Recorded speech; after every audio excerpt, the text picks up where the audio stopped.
In today's video, I'm going to teach you how to show both count and percentage in an Excel pivot table. We're going to start from a basic pivot table and then tweak it so you can see not only how many items fall into each category, but also what percentage each category represents of the total. This is really useful for things like sales reports, survey results, or any data where you want both raw counts and an easy-to-read distribution. First, make sure you already have a pivot table created from your data. If you don't, select your data range, go to the Insert tab, and choose Pivot Table.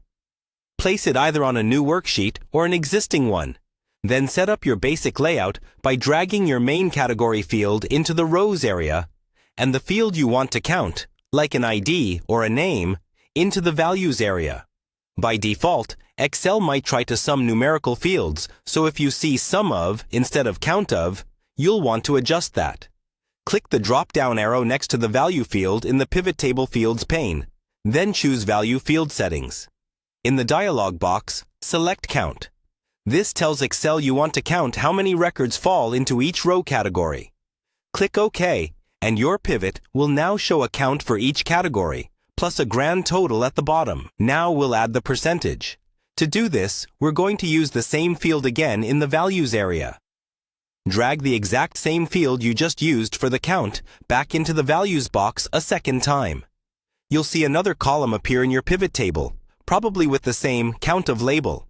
Again, click the drop-down for this second value field and choose Value Field Settings.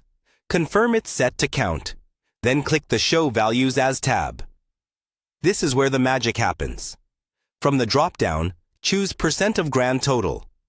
This tells Excel to take each count and calculate what percentage it is of the total count across the entire pivot. Click OK.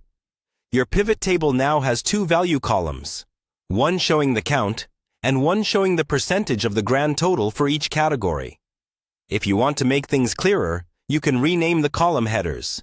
Just click directly in the header cell of each values column and type something like count and % of total. Finally, you may want to format the percentage column so it's easier to read. Right-click any value in the percentage column, choose Number Format, select Percentage, and pick the number of decimal places you prefer. Click OK, and you're done.